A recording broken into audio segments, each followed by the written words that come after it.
A ética é absoluta ou é relativa? Muitos são os que acreditam que a ética é relativa e depende da cultura vigente. Ou seja, o que é ético numa determinada cultura poderia ser não ético na outra cultura e vice-versa. Mas essa é uma falácia e uma enganação. E hoje nós vamos ver isso. Se você ainda não assistiu o vídeo com o conceito é absoluto ou relativo, vai lá assistir, pois iremos nesse vídeo fazer sempre o paralelo entre tudo o que falamos para os conceitos e vamos ver agora as mesmas características para a ética. Já vimos que tudo que a gente considera como ético, ela vem de um sistema de julgamento interno da nossa psique capaz de julgar alguma coisa como errada ou certa. Esse julgamento interno é completamente misterioso, ninguém sabe de onde ele vem. Mas, da mesma forma, ninguém sabe de onde vêm os nossos conceitos e o nosso raciocínio lógico. Assim como nós já vimos lá no vídeo passado do conceito é absoluto ou relativo, que o conceito, a gente não tem como dizer se os conceitos são verdadeiros e nem se o raciocínio lógico é verdadeiro em si, e o aparecimento deles no mundo é misterioso, também é esse julgamento ético. E da mesma forma que a gente não pode duvidar do conhecimento pelo próprio conhecimento, ou seja, igual Descartes lá, você não pode, a próprio ato de duvidar já é se utilizar dos conhecimentos como algo verdadeiro, você não pode colocar se o nosso julgamento ético é certo ou não se utilizando do próprio julgamento ético que existe dentro de nós. Então, o julgamento ético, o julgamento de certo e errado que existe dentro da nossa consciência, não pode ser utilizada para falar se esse julgamento está certo ou se está errado. Entenderam? Então, da mesma forma que a gente não tem capacidades de falar que o mundo inteiro poderia estar o Deus poderia estar nos enganando, né? Ou seja, a própria substância fundamental poderia estar formulando conceitos e raciocínios lógicos que não tem nada a ver com a realidade e por isso eles seriam falsos. Da mesma coisa que a gente não pode discutir essa questão, a gente também não pode discutir se o nosso aspecto de julgamento interno, ele é um julgamento verdadeiro ou um julgamento falso. Só existe uma única forma de andar por esse mundo, considerando que o nosso julgamento é verdadeiro. Tá? Mas então agora a gente tem que diferenciar aquelas duas características, pois a gente viu que esse julgamento a gente chama de crenças. Porém, as crenças elas podem ter um valor máximo, uma crença máxima onde a gente teria a total certeza de que aquilo é verdadeiro, e a gente tem aquelas crenças mínimas, que seriam crenças obscuras. Da mesma forma que a gente tem um conhecimento.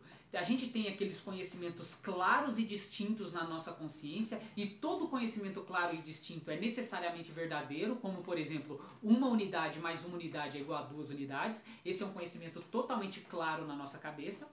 E tem aqueles conhecimentos obscuros na nossa cabeça, que por exemplo, a ideia de 57, que a gente deu em alguns dos vídeos passados aí. Então, o número 2 é completamente claro e distinto na minha consciência, então ele está aqui.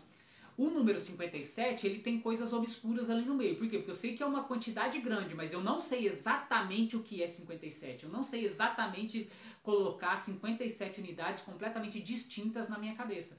Então o número 57, ele é obscuro. Ele está num nível mais obscuro. Tá? E o número 2, ele está num nível completamente claro. Então eu sempre terei certeza e atesto para qualquer um que 1 mais 1 é igual a 2. Tá? As crenças funcionam da mesma forma. Existem crenças claras, ou seja, são crenças máximas, né, de grau elevado, e a crença de maior grau elevado a gente chama de fé. E quais são os conhecimentos de maior grau elevado? A gente chama de verdades triviais. Então a fé está para a crença, assim como as verdades triviais está para os conceitos, para o conhecimento. Entenderam? Pronto. E no conhecimento, então, a gente tem conhecimentos obscuros, que a gente tem uma noção, mas não sabe direito o que está acontecendo ali, e por isso ele pode ser completamente falso, aquele conhecimento. Tá? E isso a gente tem as crenças também. Então, no mesmo nível de crença, a gente tem crenças que vão julgar alguma coisa e falam assim, eu até acredito nisso, mas está tão obscuro que provavelmente seja falso. Ou enfim, está muito obscuro e essa crença é muito pouca. Tá? Ou seja, ele pode ser verdadeiro ou não.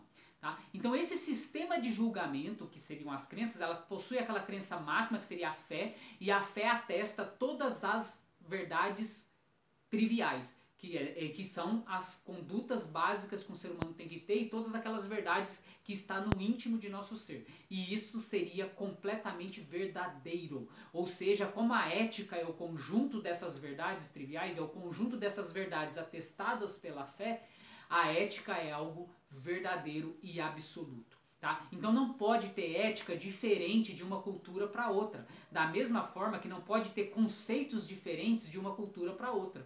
Ou 1 mais 1 vai ser igual a 2 em todas as culturas. Certo? 1 mais 1 é igual a 2 em todas as culturas. Então o que é ético numa cultura também vai ter que ser ético numa outra cultura. O que pode ser diferente são as relativizações de crenças que são obscuras. Então, conforme você entra em algumas crenças obscuras, essas crenças obscuras podem ser diferentes de uma cultura para outra. Mas não a ética. Não aquilo que é atestado pela fé. Assim como a gente tem modelos e explicações para diversas coisas, para diversos conhecimentos diferentes entre uma cultura e outra. Tá? Então, os conhecimentos, aquele modelo de explicação em si serão diferentes. Por quê? Porque eles são obscuros nos dois lados. Tá? Mas aquelas verdades transparentes, aquelas verdades triviais nas duas culturas são sempre iguais. Então 1 mais 1 vai ser igual a 2 em todas as culturas. Certo? Então percebam essa característica. Então tudo que a gente analisou pelo conhecimento, a gente pode analisar agora para a ética. Por quê? Porque tanto o conhecimento como as crenças são duas capacidades básicas de nossa consciência. Então tudo que vale para um também tem que valer para o outro. Certo? Assim como a gente não pode duvidar dos conceitos, a gente também não pode duvidar do nosso sistema de julgamento. Tá?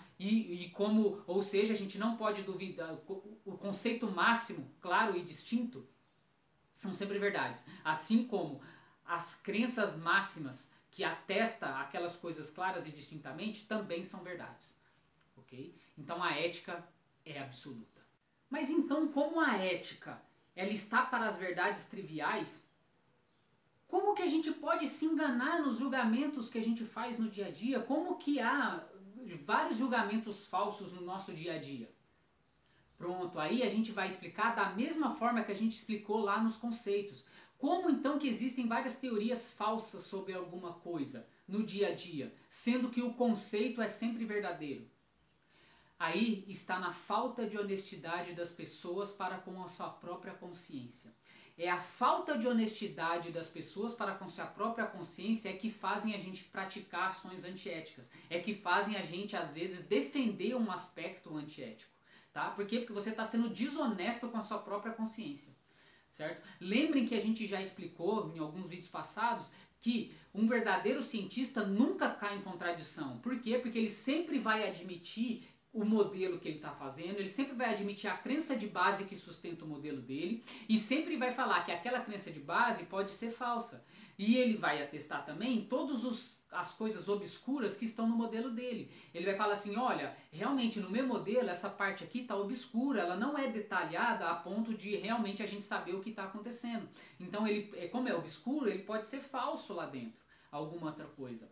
Né? Então, um verdadeiro cientista nunca cai em falsidade. Porque ele sempre explica o modelo para ele antes. Ele fala, ó, isso pode estar errado, isso pode estar errado, isso aqui é obscuro, então eu não tenho certeza se é, então é apenas a nível de crença. Pronto, acabou. Então ele nunca vai estar errado, certo? Da mesma forma, a ética, da mesma forma, nossas crenças. Quando a gente é honesto com as nossas crenças, a gente vai saber o nível dela. A gente vai saber se ela está a um nível obscuro, tá? E a gente vai saber se ela está a um nível claro e distinto em nossa consciência. Então, quando a ética está num nível claro e distinto, a gente sabe, cara, isso é verdade.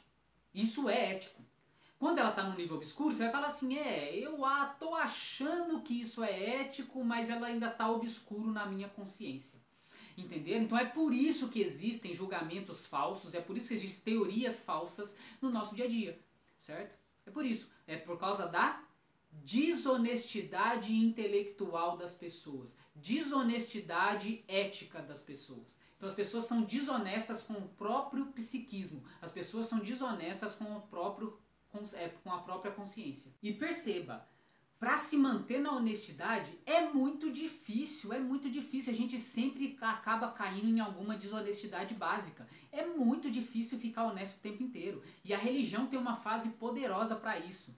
Orai e vigiai. Então, orai e vigiai é simplesmente faça um esforço para você ficar honesto a maior parte do seu dia. Honesto com a sua própria consciência. Isso é orai e vigiai. É ficar atento para não cair em falácias no dia a dia. E admitir as falácias que você cair no dia a dia. Entendeu? Isso é a mesma coisa que falar orai e vigiai. E da mesma forma que a gente pode ir ganhando conhecimento no mundo, aumentando o nosso nível de conhecimento, aumentando o nível do nosso raciocínio lógico, né, aumentando o poder de razão e de tirar conceitos em cima de outros conceitos, nós também podemos aumentar o nosso nível ético. Aumentar o nosso nível ético cada vez mais, ganhando cada vez mais poder de resolução ética das coisas. Tá? Então, às vezes, numa situação onde a gente achava que era obscuro e não sabia muito bem o que era ético ou não, conforme a gente vai ganhando esse poder ético, ganhando essa consciência ética, nós vamos conseguindo a cada vez mais distinguir as coisas do que certo e do errado. Entendeu? Então, nosso poder de julgamento vai aumentando, assim como nosso conhecimento também vai aumentando. Então, como a gente definiu lá atrás que o conhecimento máximo a gente chamou de cosmoconhecimento, aqui o grau de distinção maior da ética, o grau máximo da ética, a gente pode chamar de cosmoética. Certo? Então, a cosmoética seria o grau máximo de distinção entre tudo que é certo e errado no universo. Tá? Assim como o cosmoconhecimento é o grau máximo de distinção de todos os significados e conceitos do mundo. Nos vídeos passados nós já vimos que a grande parte do nosso ser que faz com que a gente se desloque do caminho da honestidade, né, que faz com que a gente seja desonesto com nós mesmos, a gente chama de ego. Então o nosso ego é a principal parte do nosso ser que nos auto-engana. Então ele está em constante auto-enganamento sobre si próprio.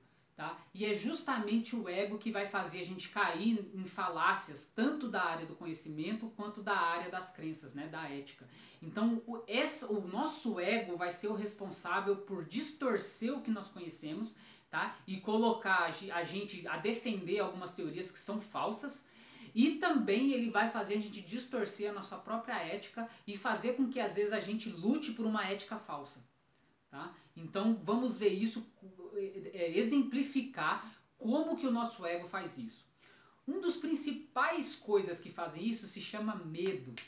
Tá? Então, como o nosso ego possui o medo de não sobreviver, possui o medo de não estar confortável, possui o medo de não ser bem visto na sociedade, possui o medo de não ser uma pessoa inteligente, possui o medo de não ser uma pessoa caridosa, possui o medo das pessoas verem ele como um fracassado, e assim vai. Então, o nosso ego, como ele tem aquela imagem do nosso ser, ele pretende colocar a nossa imagem acima de tudo.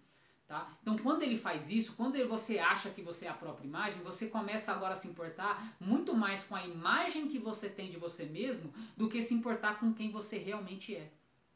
Tá? Então, você começa às vezes a defender uma imagem que você até sabe que não é. Então, você sabe que não é inteligente, mas você tenta defender uma imagem de inteligente. Para isso você acaba distorcendo o seu próprio raciocínio lógico, distorcendo a sua própria ética em prol dessa imagem de ser uma pessoa inteligente. Ou você faz essa distorção para manter uma imagem de que você é bondoso. Nossa, como eu sou uma pessoa bondosa, então eu tenho que manter, os outros têm que continuar achando que eu sou uma pessoa bondosa. Então, para isso eu vou distorcer aquele conhecimento que eu tenho para me manter uma imagem de pessoa bondosa. Ou então eu vou distorcer alguma ética minha, algum aspecto ético meu, para manter uma imagem de bondoso. Olha só como que o ego é foda. Tá? Isso ocorre em todos os aspectos de toda a sua vida. Tá? Se você não tem, se você está dizendo que não tem isso, é porque você está mentindo para você mesmo. Tá? Porque todo mundo tem ego. Eu tenho ego, você tem ego, então eu minto para. Tá? Então, e se eu for honesto comigo mesmo, eu vou saber que eu estou mentindo. Tá? E a gente sabe, é só olhar para dentro de você mesmo, né? Orar e vigiar. E a hora que você começa realmente a te vigiar, você vê assim, nossa, como eu sou desonesto, velho. Tem um aspecto aí que nossa, claramente eu tô sabendo que tá errado e eu tô fazendo. Tá? Então a gente realmente distorce a coisa toda. Entrando na relatividade, então, da ética, né? Daquelas pessoas que acreditam que a ética é relativo, a gente tem alguns aspectos para dizer sobre isso. Primeiro, perceba que realmente a gente não tem acesso à ética que existe dentro da consciência da outra pessoa, certo? A gente não tem acesso, da mesma forma que a gente nunca tem acesso do conhecimento que tem da cabeça da outra pessoa, Tá? A gente não tem esse conhecimento. Então você pode falar, nossa Guilherme, mas então se você não tem acesso à ética que existe na cabeça da outra pessoa, ela não pode ter uma ética diferente lá dentro dela? Não. Por que não? Porque é o seguinte, é a mesma coisa dos conceitos. Se eu não tenho acesso aos conceitos da cabeça da outra pessoa, a gente pode dizer que a outra pessoa pode ter um conceito de que 1 mais 1 é igual a 3? Se você não tem acesso ao conceito da outra pessoa, então, será? Então, não. A gente já viu, isso cai naquela coisa de lá que a gente já explicou no início, tá? Você não pode duvidar do seu aspecto de julgamento simplesmente utilizando o seu aspecto de julgamento. Assim como você não pode utilizar duvidar dos seus pensamentos se utilizando dos seus próprios pensamentos para duvidar. Não pode. Tá? Então, com certeza, a gente só pode agir coerentemente no mundo se a gente colocar uma ética e um conhecimento absoluto. Tá? Então, a ética que existe dentro de mim não pode ser diferente da ética que existe dentro do outro. Pronto, então isso é uma coisa. Tá. Segunda coisa, como então que a gente pode fazer um julgamento se uma pessoa está sendo ética ou não numa determinada ação? Tá. Assim como o conhecimento, a gente nunca vai ter 100% de certeza se uma pessoa está sendo ética ou não. Mas assim como a gente sabe, a gente vai julgar o conhecimento de uma pessoa pela linguagem dele, a partir da linguagem que ele dá, ou seja, a gente já viu que linguagens são dicas. Então todas as linguagens, tanto corporal como verbal de uma pessoa, a gente utiliza essas dicas para moldar consciencialmente aqui, internamente a gente, o que a outra pessoa está pensando. Tá? Então eu vou adivinhar o que a outra pessoa está pensando por meio das dicas que ela passa, da linguagem dela. Tanto uma linguagem corporal como uma linguagem verbal. Assim vai ser a mesma coisa com a ética. A gente vai julgar os aspectos éticos de uma pessoa através das dicas que ela faz, tá, no mundo. E qual que é a dica que ela dá pra gente falar os aspectos éticos? As ações. As ações delas no mundo e as intenções que eu dou pra ela pra fazer aquelas ações é que vão me dizer se ela tá sendo ética ou não. Tá? Então é claro que em última instância, no último grau de instância, a gente nunca pode dizer com certeza se uma pessoa está sendo ética ou não. Por quê? Porque você não tem acesso à subjetividade dela, você não tem acesso às verdades de primeira pessoa dela. Tá? Então, a gente só tem acesso às nossas próprias verdades de primeira pessoa. Então fica muito claro que a gente não pode julgar a pessoa no estágio máximo de julgamento. Né? Falar, né? Então é igual as religiões lá falam, quem julga no estágio máximo é só Deus. Tá? Então você não tem capacidade de julgar ninguém no seu estado máximo. Certo? Então é por isso, porque você não tem acesso às verdades dele. No entanto, é igual eu falei, a gente vai ter que trabalhar com isso. Por quê? Porque a gente vai ter que trabalhar com isso porque eu tenho que tirar informações do ambiente. Então eu tenho que saber se uma pessoa está querendo ser antiética comigo ou não. Eu tenho que saber se uma pessoa está querendo ser antiética com o mundo. E a minha ação vai ser em função desse julgamento. Então eu não vou julgar para condenar outra pessoa, mas eu vou julgar para melhorar as minhas ações em cima daquele ambiente. Tá? Então pronto. Então a gente vai sim fazer um julgamento ético de terceiras pessoas, sempre sabendo que ele pode estar errado no seu último grau, mas que a gente tem que fazer para saber lidar com as situações. Senão a gente não vai saber lidar com as situações direito. Entendeu? Então se eu sei que uma pessoa está sendo antiética com a outra, eu vou tentar interferir. Claro, por quê? Porque é o meu mundo. Eu não seria ético se eu deixasse o cara antiético continuar fazendo uma coisa antiética. Não. Então eu tenho que ter esse julgamento interno. Eu tenho que fazer esse julgamento interno para tentar impedir tudo que é antiético. Claro. Entendeu? Porque senão eu não estaria sendo ético com a minha própria consciência. Um outro aspecto importantíssimo a se analisar em função dessa suposta relativização da ética é que, apesar da gente não ter feito o experimento proibido que a gente descreveu no vídeo passado, a ciência já sabe várias características que o ser humano tem que vem de forma inata. Tá? Então o ser humano ele não é uma tábua rasa e a ciência já sabe disso. Isso não quer dizer que o meio não influencia o ser humano. É claro que influencia, mas é bem menos do que se achava anteriormente. Por exemplo, os nenês já nascem sabendo leis físicas, porque se você fizer uma mágica ali de desaparecer um objeto, o bebê vai ficar assustado. Então desde quando ele nasce ele já sabe que nada pode desaparecer no universo. Então o bebê já sabe que não pode existir mágica no universo. Ele já nasce sabendo leis biológicas, porque ele sabe que organismos vivos possuem movimentação por eles próprios, mas matéria inerte não pode se mover. Então se alguma matéria inerte começar a se mover do nada, o bebê vai ficar espantado. Vai falar assim, o que é isso? Mas ele não fica espantado quando ele vê um verme se mexendo, porque ele sabe que é um verme. Ele sabe que é algo biológico. Então ele já nasce sabendo leis biológicas dentro dele. Ele já nasce sabendo leis psíquicas também, né? Leis de psicologia. Tá? Então o bebê ele já nasce sabendo chantagear a mãe. Então o bebê chantageia a mãe desde o início, desde sempre. Então ele tem o choro realmente que é para cuidado e tem o choro de chantagem. Tá? Então tem isso também. Tá? Então já nasce sabendo leis psicológicas também. E várias outras coisas, por exemplo, todas as culturas de todos os povos sempre fazem isso para rir. Isso é o sorriso. Então todo mundo sorri do mesmo jeito, todo mundo fica com raiva do mesmo jeito. Não existe alguma cultura que começa a ter feições, expressões diferentes para cada tipo de emoção. Não.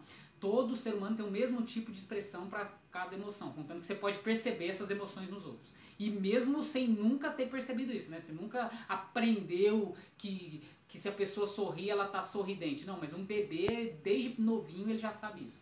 Quando uma outra pessoa está com raiva dele ou quando uma outra pessoa está sorrindo por causa dele. Tá? Então isso já são expressões que são inatas, são coisas inatas. Além disso, a gente tem propensão a ter... a gente tem propensão a ter medo de cobra e de aranha. Mas por mais que você se esforce para fazer uma criança ficar com medo de um ursinho de pelúcia, ele não vai ficar com medo do ursinho de pelúcia. Tá? Você pode tentar botar aquele ursinho de pelúcia numa enorme catástrofe da vida dele, que ele vai agir como se fosse um ursinho de pelúcia, ele não vai agir como se fosse uma cobra, certo? Então, e o mundo inteiro tem medo de cobra, tipo, até em lugar que nunca apareceu uma cobra na vida, tem lugar que nunca tem cobra, mas o cara lá que tá lá tem medo de cobra. Tem também, né, aquelas histórias de menino lobo, que foi criado com lobo e que ficou lobo. Tudo aquilo era falácia. Hoje já sabe que mentira, essas histórias são mentiras. O menino criado com lobo nunca vai ser um lobo. Ele nunca vai ficar andando igual um lobo. Não, ele vai andar ereto e vai ter linguagem e vai pensar igual o ser humano. Certo? Mesmo sem nunca ter tido um ser humano do lado dele. Tá?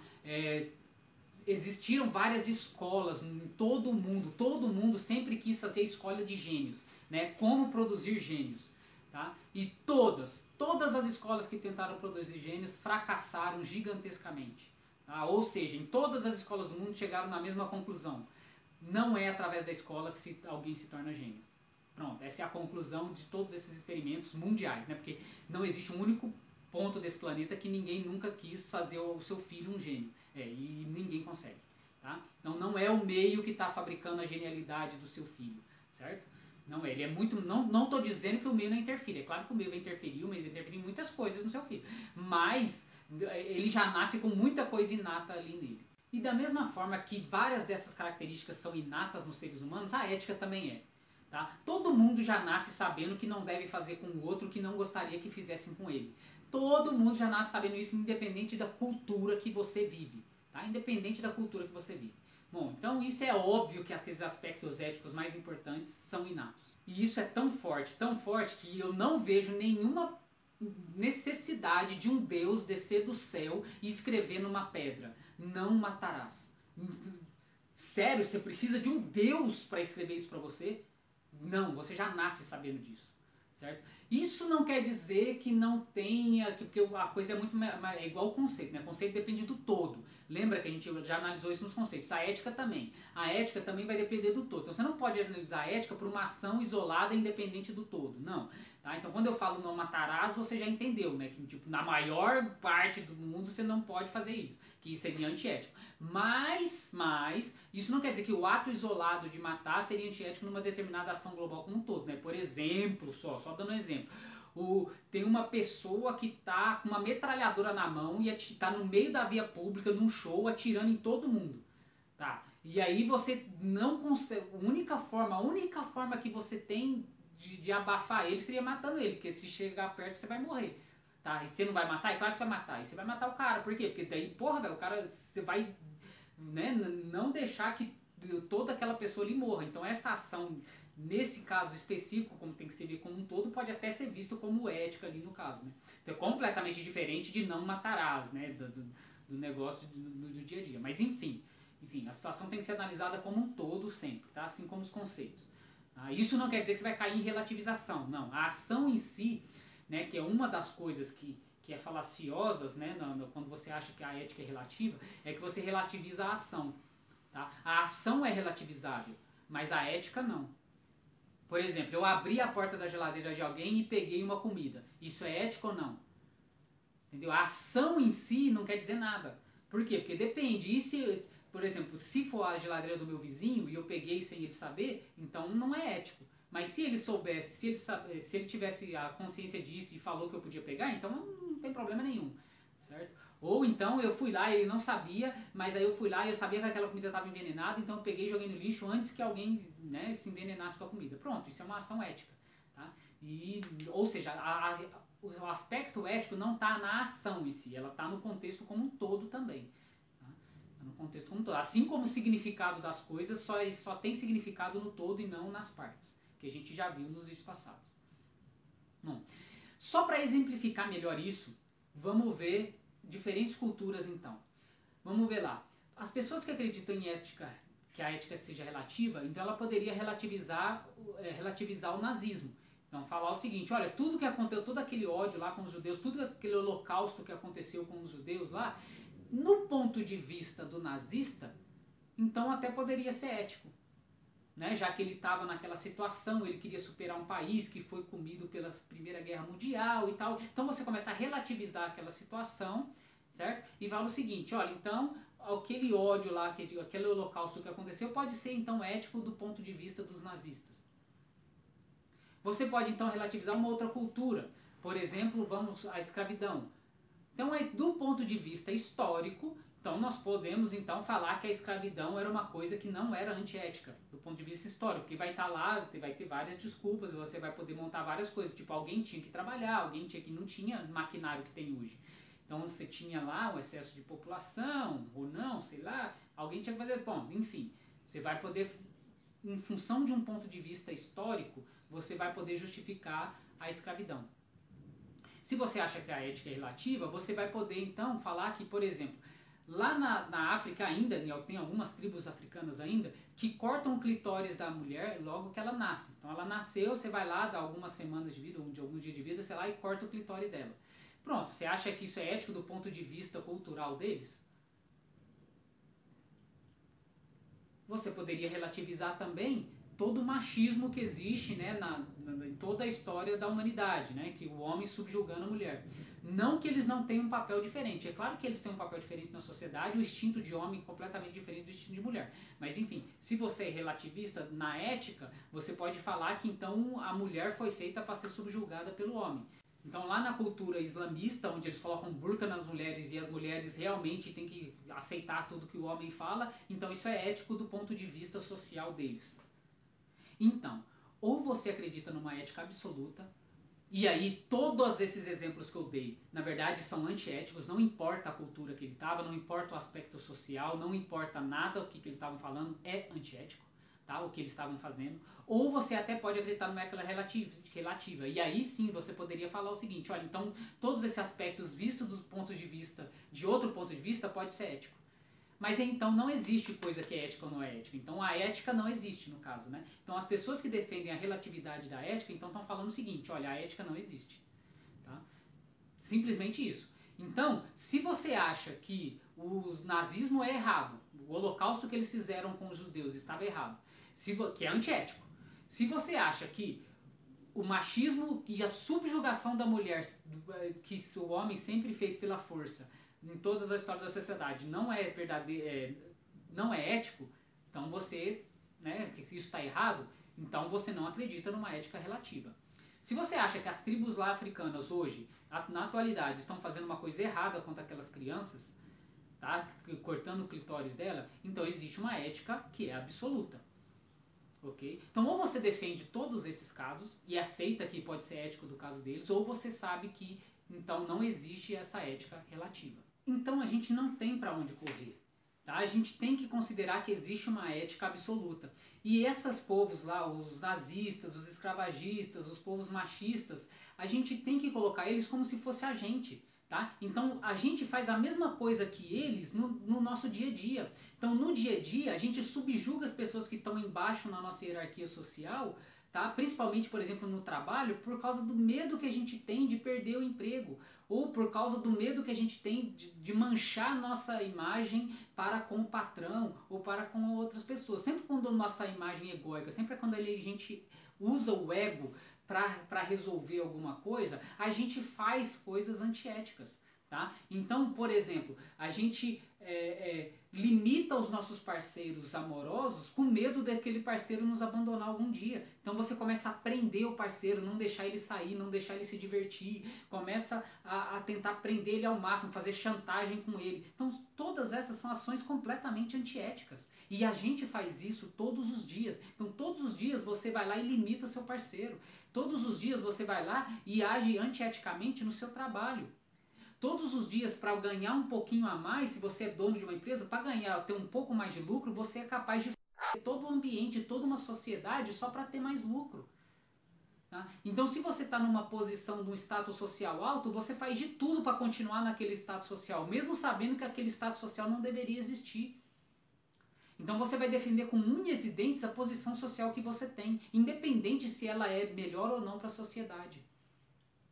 Por quê? Porque você tem medo de perder todo aquele comodismo. Você tem medo de perder todo aquele salário que você ganha. Você tem medo de não sobreviver. Né? Então, não sobreviver talvez seja o mais alto. Não, pelo medo de não sobreviver, você vai fazer ações antiéticas. Tá? Então é isso. Então, principalmente aí, cobrar tradição, ficar na tradição e falar assim, ah, mas isso é uma tradição do nosso meio. Ah, tradição enquanto está te beneficiando. O dia que começar a te não beneficiar, você não vai querer mais aquela tradição. Certo? Mas enfim, se não é você que está sendo prejudicado pela tradição, então não importa, né? Vamos continuar fazendo a tradição. Vamos continuar cortando o clitóris das meninas. Por quê? Ah, eu sou homem, eu estou no poder ali, então... Não é mesmo? Então você vai falar o seguinte, lá na escravidão. Ah, mas tem até negros que eram a favor da escravidão. Assim como tem mulheres que é a favor de cortar o clitóris dela. Vai lá na sociedade para ver. Não, elas estão apenas com medo. Elas já estão numa sociedade onde é o medo que impõe aquilo nelas. Tá? Mesma coisa lá com os escravos. Você acha que os escravos queriam ser escravos? Não, mas eles tinham medo de se rebelar. Então você vai ver vários escravos ali e fala assim, não, tudo bem, deixa eu ficar na minha aqui, né? A melhor coisa que eu faço é ficar na minha. E aí tudo bem, aí quando você perguntar pra ele, ele vai falar assim, não, só a favor, mas é porque ele não tá querendo se indispor e começar todo um conflito.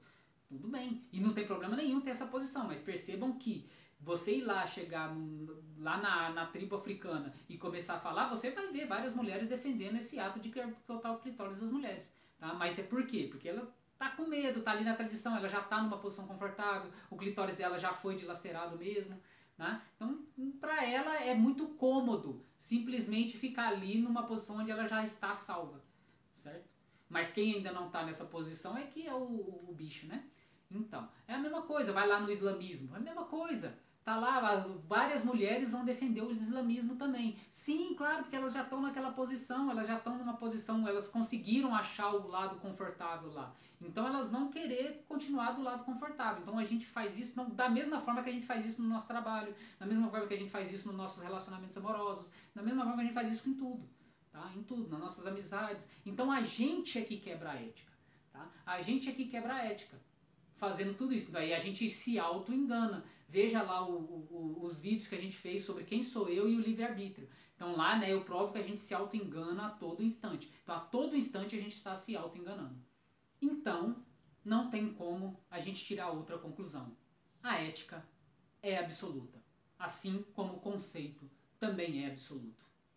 E no próximo vídeo a gente vai trabalhar melhor aquela questão de não matarás, para a gente realmente ter a noção de o que a gente é relativizável e o que não é relativizável nessa ética absoluta.